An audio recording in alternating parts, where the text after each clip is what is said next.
May 1945. Nazi Germany is defeated. The Allied powers, Britain, the United States of America, and the Soviet Union, have won victory in Europe. In London, crowds gather outside Buckingham Palace. Jubilant revelers fill the streets of New York. And in Moscow, plans are drawn up for a massive victory parade. But this joy will soon dissipate. A new and very different sort of war is coming. One which will pit the former Allies against one another. From Stettin in the Baltic to Trieste in the Adriatic, an iron curtain has descended across the continent. However, recent attacks by rebel forces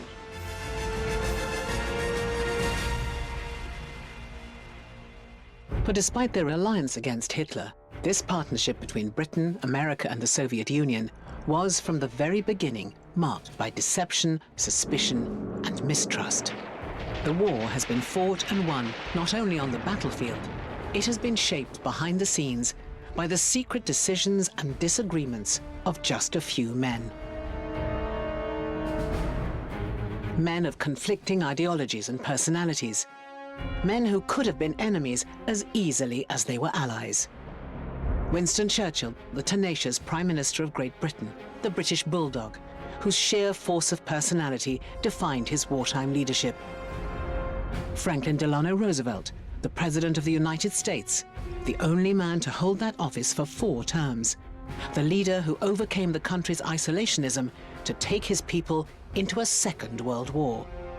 And Joseph Stalin, the brutal Soviet dictator whose long rule was characterized by his distrust of others and maintained by ruthless purges and terror. This is the story of the personal battles that shaped the military conflict, the war behind the war.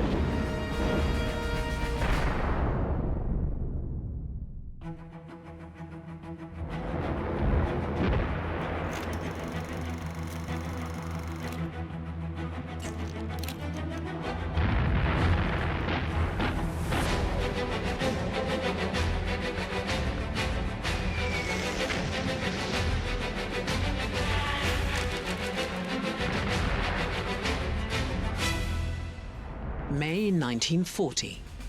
The Nazi blitzkrieg had devastated Europe as country after country fell to the German army. The Wehrmacht stormed through Denmark, Norway, Belgium, the Netherlands and Luxembourg. France was faltering and already partly occupied. And the British Expeditionary Force was having to retreat towards the French coast. Britain's pleas for America to support them and join the war were falling on deaf ears. In London, the new Prime Minister met with his war cabinet. Despite the disaster unfolding on the continent, Winston Churchill was adamant. Britain had to fight on. But senior ministers disagreed. The British Army in France was facing complete defeat.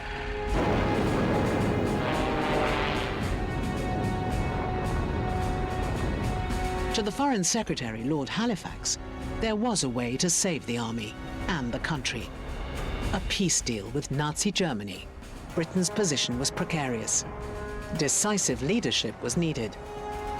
Churchill had the character and the drive, but to win over his divided cabinet, he would have to rely on the supporters of the man he had ousted from number 10 and railed against in public and private.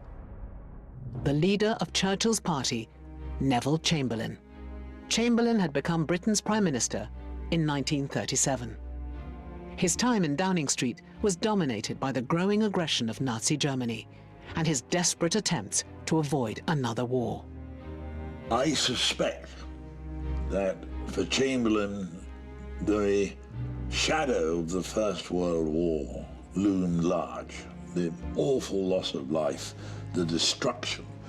And he, I don't think, could contemplate starting another European war, which had every danger of extending beyond that. I don't see Chamberlain as an appeaser, although I know many do, but He was an honourable man, did what he thought was his best, I suspect, but it meant he had to sup with the devil.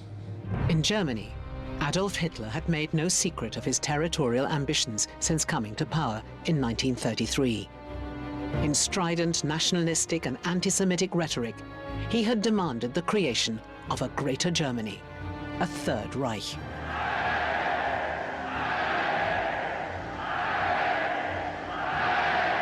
By 1938, Hitler was ready.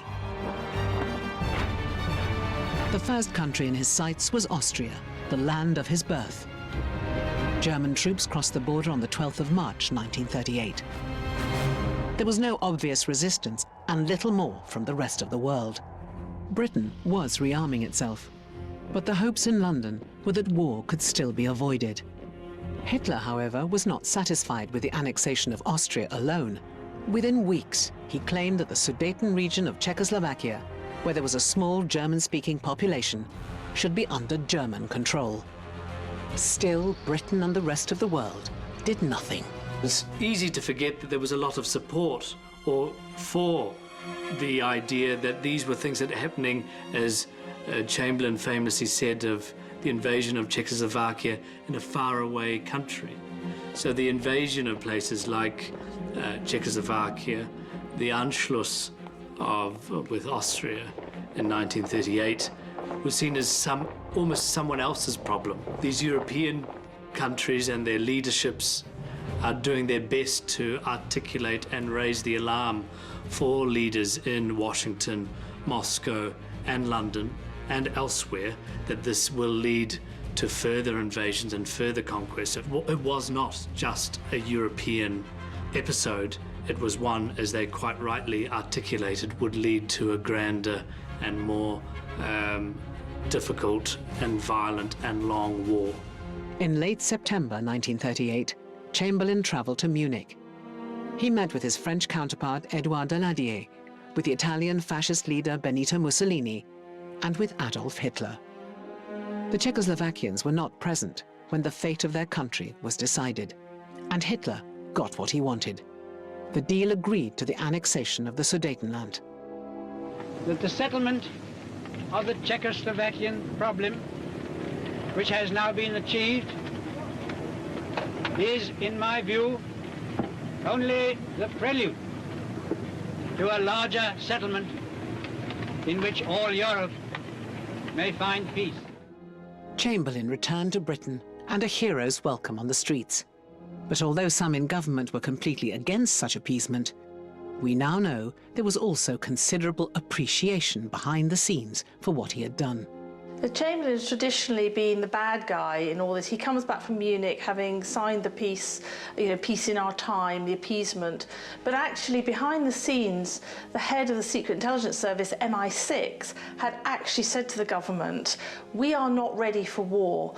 And if Chamberlain doesn't sign that piece of paper, we're at war immediately with Nazi Germany and we aren't ready. A large country house in Buckinghamshire, Bletchley Park, was secretly purchased to become the centre of Britain's wartime intelligence operation. We now know from a study of intelligence files that British intelligence was preparing for war in 1938. We knew that war was inevitable, it was just a matter of when. But in the tea rooms of Westminster, other meetings were being held that would also change the course of history. A small gang of Conservative MPs, led by Winston Churchill, was utterly opposed to the appeasement of Hitler. They discussed how Britain's foreign policy could be changed and how the Prime Minister could be removed to allow this. Winston Churchill was certainly not willing to do any kind of deal with Hitler, and this is a great difference between him and Halifax and Chamberlain. As another world war loomed, Churchill was already in his mid-60s. His career had seemed set to end in disappointment. A politician remembered chiefly for his failures in the First World War and his mistakes as Chancellor in the 1920s. When we think of Churchill during these years, he was seen as an outcast on many of the great issues of British politics at the time. Churchill's career, up to 1939, it was a study in failure. Churchill's opposition to appeasement had given him a new political and moral purpose. He warned that Hitler's demands would not end with Czechoslovakia. He would soon be proved right. On September the 1st, 1939, the peace Chamberlain thought he'd guaranteed was shattered. Germany invaded Poland. Appeasement had failed. 2 days later, on September the 3rd, 1939, Britain declared war. While across the Atlantic, just a few hours afterwards, United States President Franklin D. Roosevelt declared his country's neutrality. This nation will remain a neutral nation. For now, this would be Europe's war. His immediate concern really is how he balances approaching the situation in Europe with the fact that he is trying to keep the United States, at least for the time being, out of the war. Over the next 8 months, German troops and tanks advanced rapidly across the continent. Denmark, Norway, Belgium, the Netherlands, and Luxembourg were now under Nazi occupation. As country after country fell, so did the popularity of Britain's Prime Minister, Neville Chamberlain. In London, moves were afoot to remove him from office. But how would they succeed?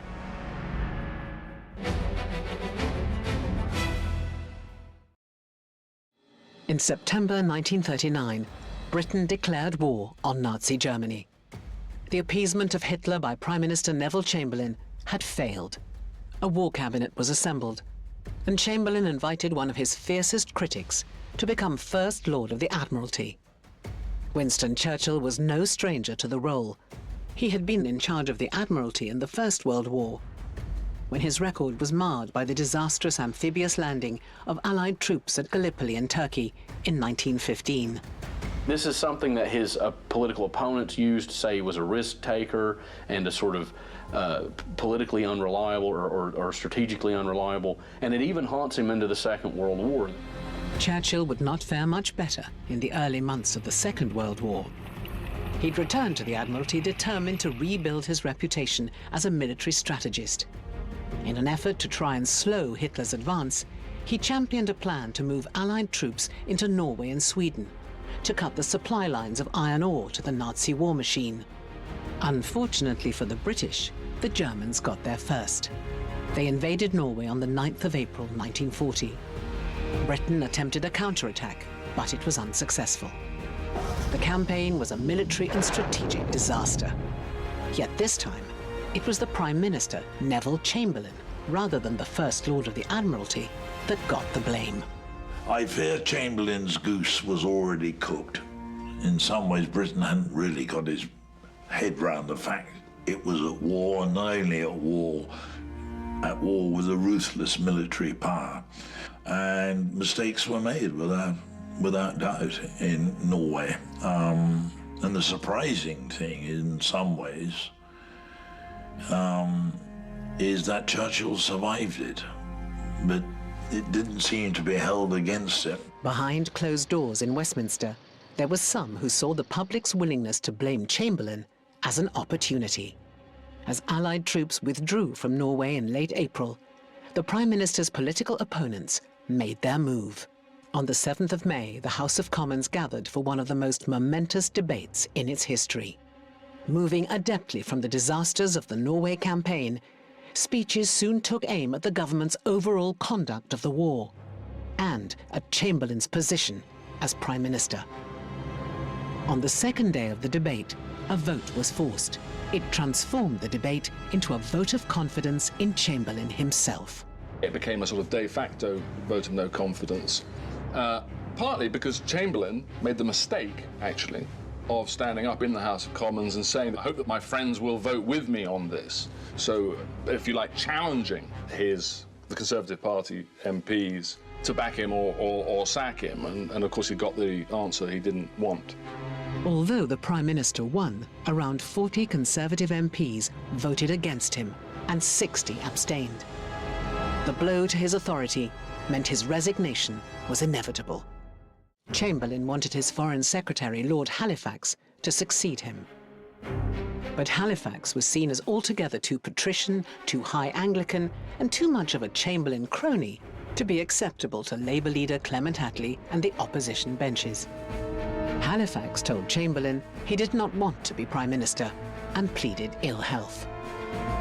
On May the 10th, 1940, as Germany swept into the Low Countries, Chamberlain resigned.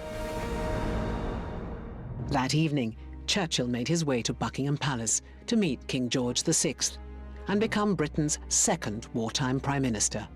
The rest of the country still had no idea that Chamberlain had even resigned. What had been agreed between a few men behind the scenes in Westminster would have repercussions across Europe. Addressing the Commons, Churchill declared, "I have nothing to offer but blood, toil, tears and sweat." Churchill would be a very different leader for Britain. He was seen as someone who would be able to bring the country together, to bring Parliament together and prosecute the war. But it's interesting to note that when Churchill did become Prime Minister in May 1940, he was not the leader of the Conservative Party. Chamberlain remained leader of the Conservative Party, and he remained in the cabinet effectively as the Deputy Prime Minister. The realities of British politics at that high elite level, where there was still a vast majority of the Conservative Party supported Neville Chamberlain and did not want Churchill to become leader of the Conservative Party. Churchill's position was precarious in the extreme. To stay in Downing Street, he would have to keep the party grandees on side, and events on the continent were soon to test that support. German forces had swept through Belgium, the Netherlands, and into France. The British Expeditionary Force had been dispatched to Europe at the outbreak of war. But by late May 1940, around 400,000 servicemen were encircled in Belgium and northern France. We had put forward an expeditionary force to bolster up the French and the Belgians. Not of itself very large comparatively, but politically most significant. And the collapse of France and the collapse of Belgium really left no other outcome for the British Expeditionary Force other than withdrawal by sea. Retreating to the edge of the English Channel at Dunkirk, they faced annihilation at the hands of the advancing Germans. After just 16 days as Prime Minister, Churchill now faced a crisis which could end his premiership and the ability of the British to continue to fight the Nazis. The fact that France collapsed so quickly came as a real shock to Winston Churchill. On the 26th of May, as a desperate attempt was launched to rescue the stranded soldiers from Dunkirk, the War Cabinet began a 2-day-long meeting in London. But the politicians were starkly divided. The new Prime Minister wanted to fight on, while the Foreign Secretary, Lord Halifax, wanted to contact Mussolini and convince the Italian dictator to broker peace terms with Hitler. Churchill was completely opposed to this, but he also recognized that in the War Cabinet that he wasn't necessarily going to win the fight against Halifax and Chamberlain. The battle in Whitehall went on for days. The future of Britain and the course of the entire war hung in the balance. The War Cabinet was in complete disagreement about the way forward. If Halifax resigned and others followed, the government could fall. It was Churchill's powers of persuasion on the 28th of May that carried the day. But nobody knows for sure what exactly Winston Churchill said, but they came out of that meeting and everyone was convinced that they were going to fight on. So it's a remarkable moment when Winston Churchill changes the course of history personally. What you have, in a sense, is this whole secret world going on, pulling the strings of what's happening. Later that day, the cabinet unanimously agreed Britain would fight on. The attempted rescue of more than 300,000 troops stranded on the shores of Dunkirk had already begun on the 26th of May. And in just 12 days, a swiftly assembled fleet of more than 700 vessels, large and small, arrived on the French coast and carried to safety the bulk of what Churchill called the root and core and brain of the British Army. The extraordinary response, the naval response, not only of the Royal Navy, but of numerous small boats owned by whomever, civilians or whatever calling.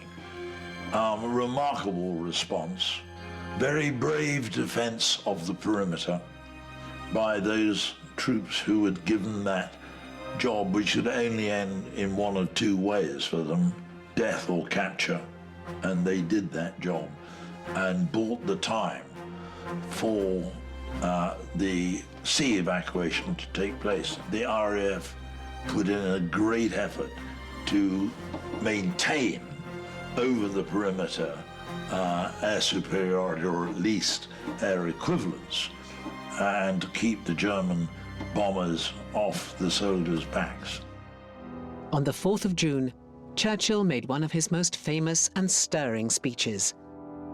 We shall fight on the beaches, we shall fight on the landing grounds, we shall fight in the fields and in the streets, we shall fight in the hills, we shall never surrender. Churchill's brilliant words transformed a military defeat into an act of heroic defiance. But Dunkirk was at best a glorious failure. I don't think Churchill was ever under any illusions that this was anything other than a catastrophic defeat, and regarded it as so, and just the prelude to what he expected, which was a German invasion. And he was aware, of course, that he'd got the soldiers off, but they left all their artillery and their trucks and their tanks behind them.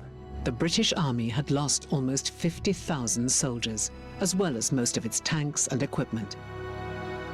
Churchill, remember, after Dunkirk, warns the British people that wars aren't won by glorious evacuations. The Dunkirk evacuation, of course, we think of it as the heroic efforts of 330,000 men are evacuated from the beaches. But we mustn't forget that 50,000 were left behind. 5,000 taken in, went into sort of hiding. And so behind the scenes, there's a new branch of military intelligence known as MI9. And it's their role very swiftly to set up secret escape lines to get those soldiers, and later airmen if they're shot down, back from behind enemy lines to fight again. Acknowledging Britain's vulnerability, Churchill desperately reached out to Roosevelt through a series of telegrams in the hope that the president might bring the United States into the war. But despite his best efforts, Churchill had to settle with the US, allowing Britain to purchase much-needed arms and equipment. Roosevelt's cash and carry scheme gave Britain the supplies she needed to remain in the war.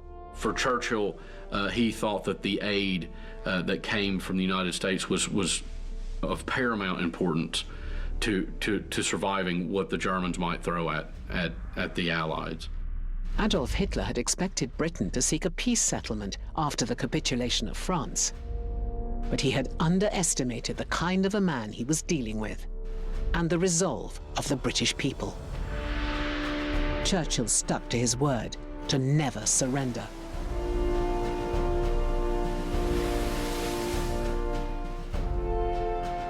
The fight for Europe moved to the skies with the Battle of Britain. The Royal Air Force now took on the German Luftwaffe in a deadly battle for air supremacy.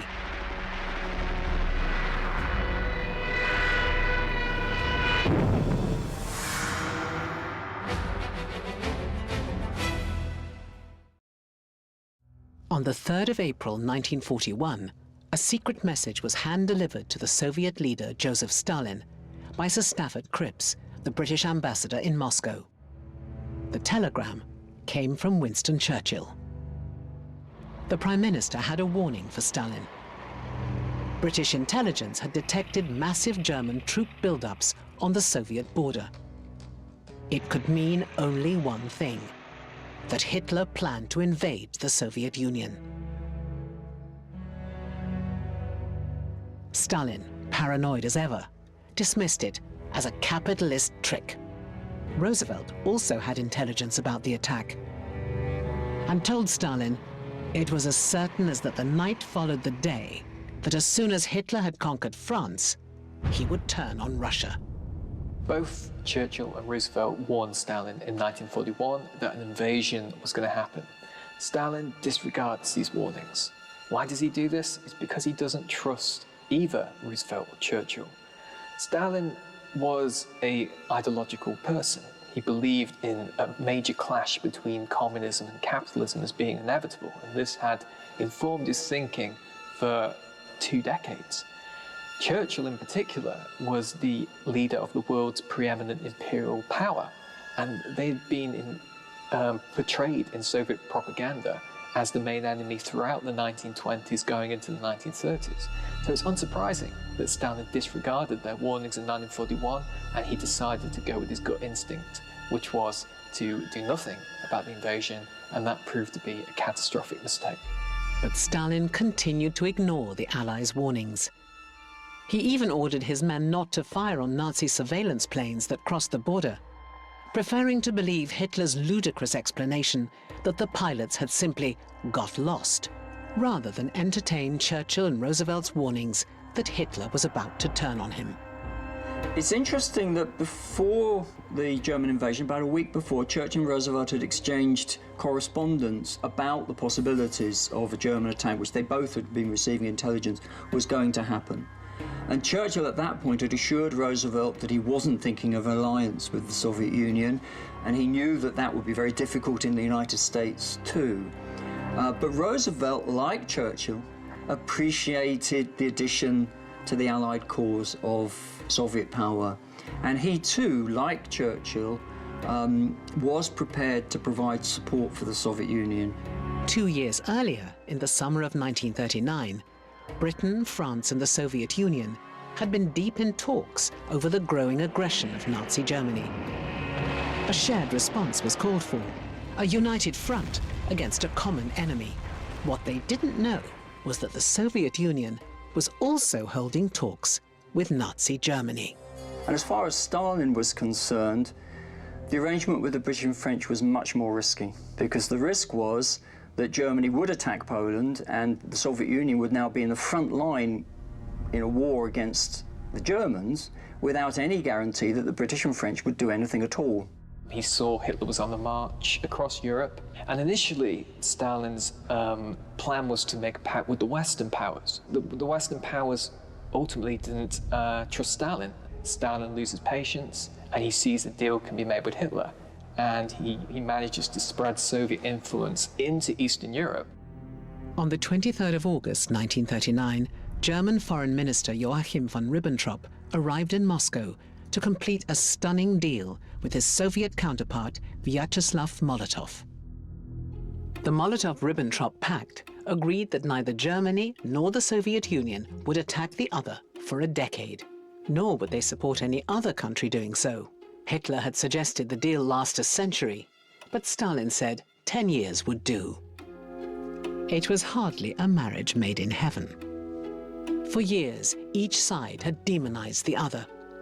The Soviet film industry constantly pumped out anti-Nazi propaganda. And Hitler had called the Russian people a mass of born slaves and had declared it Germany's mission to rid the world of Bolshevism. Equally, the Soviet dictator did not trust Britain or France, and he did not share their belief that war was avoidable. So if a conflict was coming, he wanted to make sure the Germans were bogged down in Western Europe for as long as possible. The Russians were completely unprepared for war. In his rampant paranoia, Stalin had purged thousands of officers from the Red Army. It was typical Stalin behavior. And so the Red Army, at the point of their invasion by the Nazis, were very much decimated in their senior command. 30,000 military personnel were affected by this purge. There were thousands of arrests, there were hundreds of executions. The main reason why Stalin did this is because he mistrusted his military. He believed there was a spy scare and espionage agents within the officer corps in 1937. Stalin hoped this pact with Germany would give him more time. But there was another part of the deal that was kept secret. One which made the pact even more attractive to the Soviet dictator, a private agreement between them, which would seal the fates of millions of innocent civilians. Following the victory he confidently predicted, Hitler had promised Stalin that Eastern Europe would be divided between Nazi and Soviet spheres of influence. They would rule the continent together.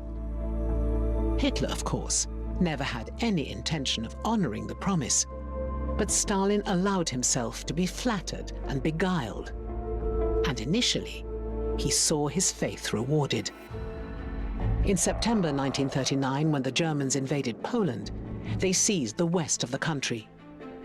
16 days later, the Soviet Union invaded from the east. Poland was divided and wiped off the map, just as agreed.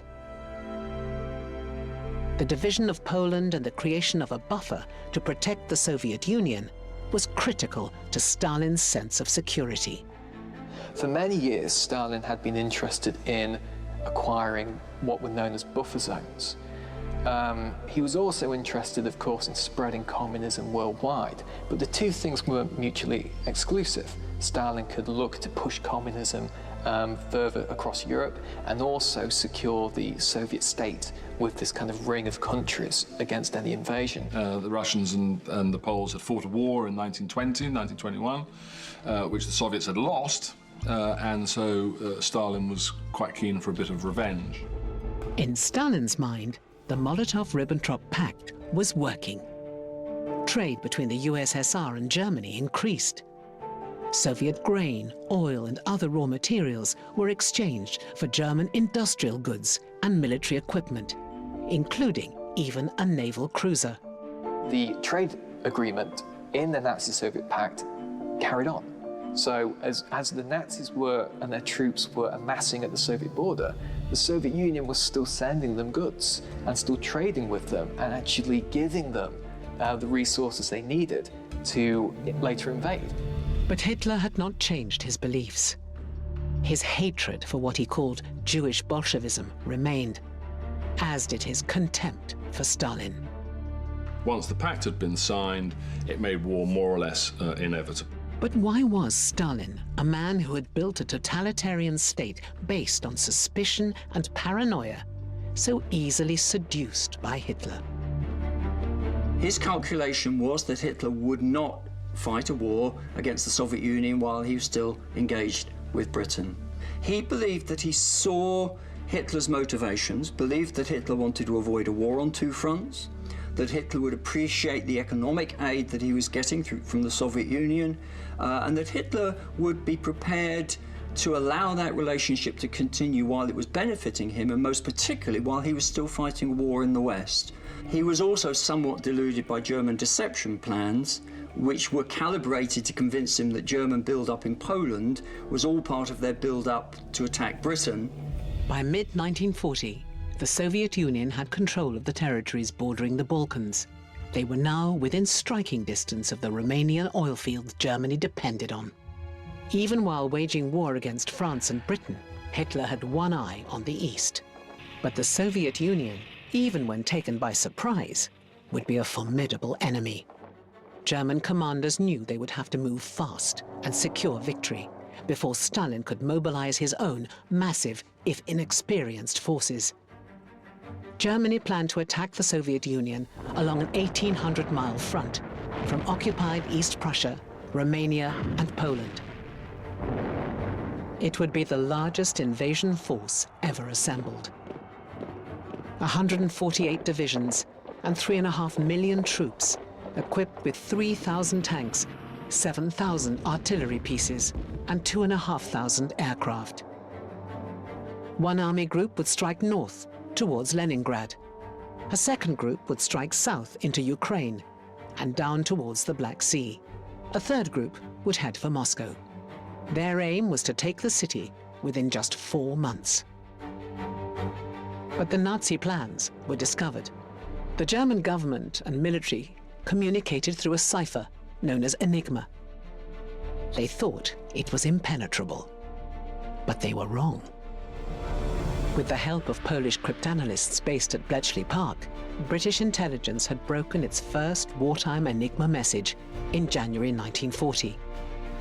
The messages they intercepted in 1941 revealed 3 Panzer tank divisions on the move in Poland and movements of more German troops towards other parts of the Soviet border. The German invasion of the Soviet Union was imminent. Churchill has sent a message to Stalin at the beginning of April based on some of the material coming from the Bletchley Park operation. The problem was that they couldn't reveal the source of that material because it was ultra secret. So it rather reduced the credibility of the information when it got to Stalin, who's getting a lot of information from his own agents and from other people. He thinks it's disinformation being spread by Churchill, because if he was Churchill, he'd try and persuade the Soviet Union to come into the war. So he just chuckles to himself and thinks, I know what you're trying to do, Churchill, and I'm not going to be fooled. More warnings followed, giving detailed information on the German units massing on the Soviet border. Still, Stalin did not believe them.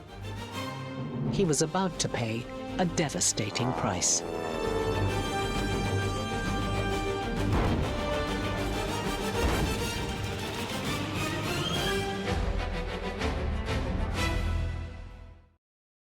On June the 22nd, 1941, Nazi Germany and its Axis allies launched Operation Barbarossa.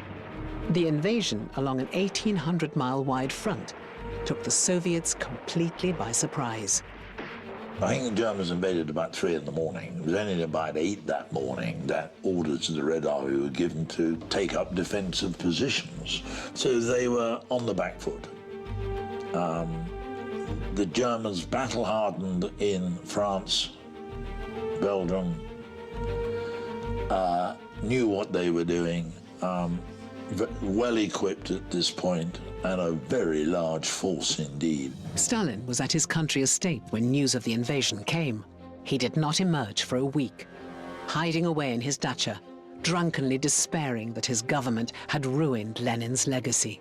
The Soviet dictator had been privately warned by Churchill that Hitler's betrayal was coming, but Stalin had not believed it. He's isolated. It seems like he's being totally overwhelmed by events, and he leaves it to his deputies and his allies to actually take it upon themselves to respond to the invasion. It's telling that it's Molotov who gives the first address to the Soviet people announcing the war.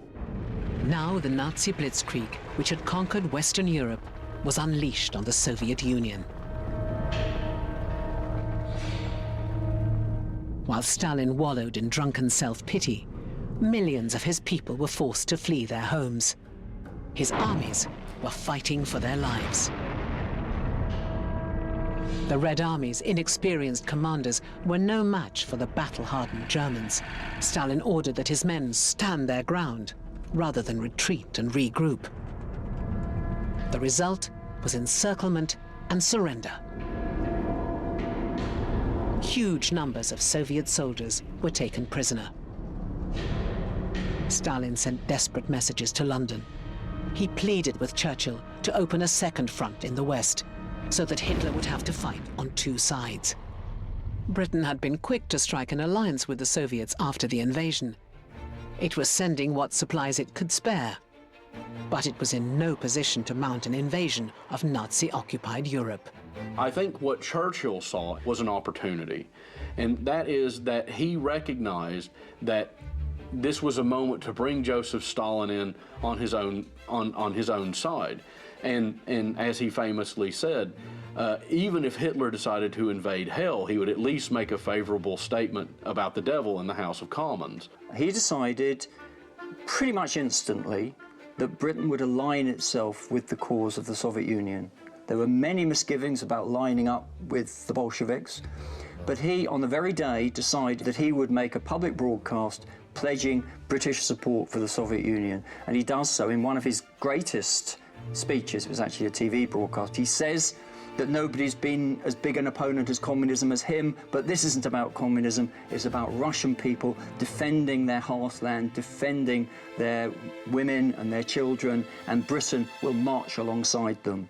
By mid-July, the Wehrmacht had advanced 500 miles into Soviet territory and captured nearly 600,000 Red Army soldiers. But this rapid advance came at a cost to the Germans. The vast distances were stretching their supply lines to breaking point. and the scorched earth policy of Soviet defenders left little behind that the invaders could use in terms of food or shelter. Already, time was running short for the Germans to achieve victory before the extreme Russian weather set in. By autumn 1941, the Nazis had Moscow in their sights. Taking the capital would not just be a symbolic victory. The city was a major hub of industry and transportation. But Hitler had other ideas. To the despair of his generals, he changed his strategy and redirected forces south towards Kiev and north to Leningrad, where the Red Army was putting up stubborn resistance. Moscow could wait. In the autumn of 1941, he knew that he only had the resources to do one thing. I think from a military standpoint, actually, he was probably right. The important thing was to destroy the Red Army. The important thing was not necessarily to get to Moscow. The problem that he experienced, however, of course, was just that Russia's so big. The Germans who were heading towards Moscow slowed their advance as the Red Army dug in. Autumn rains turned roads to mud. And then the Russian winter set in. It was one of the coldest of the 20th century.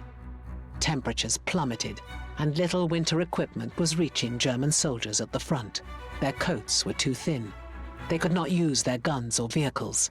Frostbite affected thousands. The Germans were not ready for the harshness of the Russian winter. Hitler had underestimated not just the depths of the Russian winter, but the depths of Russian determination. The snow would not last forever. The fight on the Eastern Front was far from over.